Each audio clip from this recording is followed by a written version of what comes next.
രാത്രി യാത്രകൾ കഴിയുന്നതും ഒഴിവാക്കണം. ദുരന്ത പ്രദേശങ്ങളിൽ അധിവസിക്കുന്ന ജനങ്ങൾ മഴ ശക്തമാകുന്ന സാഹചര്യത്തിൽ ക്യാമ്പുകളിലേക്കോ ബന്ധുവീടുകളിലേക്കോ സർക്കാരിൻ്റെ നിർദ്ദേശം, റവന്യൂ വകുപ്പിൻ്റെ നിർദ്ദേശം, തദ്ദേശ സ്വയംഭരണ വകുപ്പിൻ്റെ നിർദ്ദേശം ഒക്കെ ലഭ്യമായാൽ ആ ഘട്ടത്തിൽ തന്നെ മാറാനുള്ള സൗകര്യങ്ങൾ ഉണ്ടാക്കേണ്ടതുണ്ട്.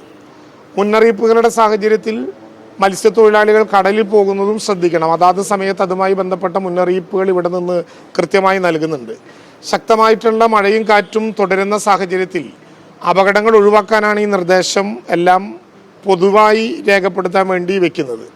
ജില്ലാ കളക്ടർമാരുമായിട്ടുള്ള മീറ്റിങ്ങിൽ എല്ലാ ജില്ലകളിലെയും പ്രത്യേകമായിട്ടുള്ള അവസ്ഥകൾ നല്ലതുപോലെ വിലയിരുത്താൻ അവസരമുണ്ടായി.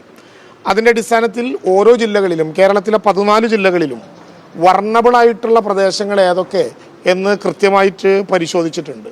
വർണബിളായിട്ടുള്ള പ്രദേശങ്ങൾ മാത്രമല്ല, വർണബിൾ പോപ്പുലേഷനും ഇത്തവണ പ്രത്യേകമായിട്ട് പരിശോധിച്ചിട്ടുണ്ട്. അതിൻ്റെ അടിസ്ഥാനത്തിൽ ഏതെങ്കിലും വിധത്തിൽ ഒരു പ്രദേശം വർണബിളായാൽ ആ പ്രദേശത്തിൽ നിന്ന് ഒരു അപകടമുണ്ടായാൽ എത്ര പേരെ എവിക്ഷന് വിധേയമാക്കേണ്ടി വരും എന്നുള്ളതിനെക്കുറിച്ചിട്ടുള്ള കണക്കും, അങ്ങനെ വന്നാൽ അവരെവിടേക്ക് പോകണം എന്നുള്ളതിനെക്കുറിച്ചിട്ടുള്ള സൂചനകളും ഇതിനകം തയ്യാറാക്കി നൽകിയിട്ടുണ്ട്. കേരളത്തിൽ ഇന്ന് യോഗം നടക്കുമ്പോൾ 3950 ക്യാമ്പുകൾ വേണ്ടി വന്നാൽ ആരംഭിക്കാനുള്ള മുൻകരുതൽ നടത്തിയിട്ടുണ്ട്. 2 ക്യാമ്പുകളെ ഇപ്പോൾ ആരംഭിക്കേണ്ടി വന്നിട്ടുള്ളൂ. പക്ഷേ 3950 ക്യാമ്പുകളിലായി 5,29,539 പേരെ വരെ പാർപ്പിക്കാൻ കഴിയുന്ന വിധത്തിൽ അവർക്ക് ആവശ്യമായിട്ടുള്ള സൗകര്യങ്ങൾ ഒരുക്കാവുന്ന വിധത്തിലുള്ള ഒരുക്കങ്ങൾ നടത്തി അതിനു വേണ്ടിയിട്ടുള്ള ക്യാമ്പുകൾ ഐഡൻറ്റിഫൈ ചെയ്തിട്ടുണ്ട്. ഈ ക്യാമ്പുകളിലെല്ലാം റവന്യൂ വകുപ്പിൻ്റെയും തദ്ദേശ സ്വയംഭരണ വകുപ്പിൻ്റെയും ഉദ്യോഗസ്ഥന്മാർ പ്രത്യേക ചുമതലക്കാരായി നിശ്ചയിക്കപ്പെടണമെന്നും അവരുടെ നേതൃത്വത്തിൽ ആ പ്രവർത്തനങ്ങൾ നടത്തണം എന്നും നിശ്ചയിച്ചിട്ടുണ്ട്. ദുരന്ത നിവാരണ വകുപ്പിൻ്റെ നേതൃത്വത്തിൽ ഇപ്പോൾ പഞ്ചായത്തുകൾക്ക് 1 ലക്ഷം രൂപ വീതവും, 1 ലക്ഷമല്ല 1 ലക്ഷം രൂപ വീതവും, മുനിസിപ്പാലിറ്റികൾക്ക് 3 ലക്ഷം രൂപ വീതവും, കോർപ്പറേഷൻ 5 ലക്ഷം രൂപ വീതവും അനുവദിച്ചിട്ടുണ്ട്. ഓരോ ഘട്ടത്തിനുമുള്ള തുക അനുവദിച്ചിട്ടുള്ളത് 2 കാര്യത്തിനാണ്. ഒന്ന്, കേരളത്തിൽ മാത്രമാണ് ഇന്ത്യയിൽ പ്രാദേശികമായിട്ടുള്ള ദുരന്ത നിവാരണ മാസ്റ്റർ പ്ലാൻ ഉള്ളത്.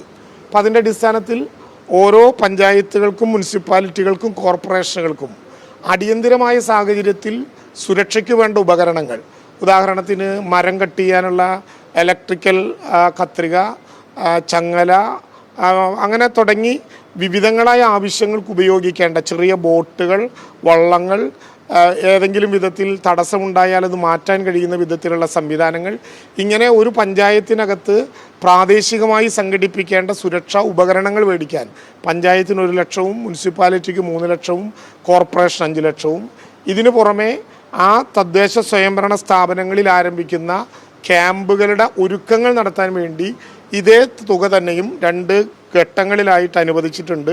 അത് ആവശ്യമായ വിധത്തിൽ പ്രയോജനപ്പെടുത്താവുന്നതാണ്. ഇതിനു പുറമെ ജില്ലയിലെ കളക്ടർമാർക്ക് ഓരോ കോടി രൂപ വീതം ഇന്ന് പ്രത്യേകമായിട്ടുള്ള ദുരന്ത നിവാരണ പ്രക്രിയയ്ക്ക് വേണ്ടി നൽകിയിട്ടുണ്ട്. 25 ലക്ഷം രൂപ വീതം 25 ലക്ഷം രൂപ വരെ എടുത്തുപയോഗിക്കാൻ വേണ്ടിയിട്ടുള്ള അനുവാദവും ഇപ്പോൾ നൽകിയിട്ടുണ്ട്.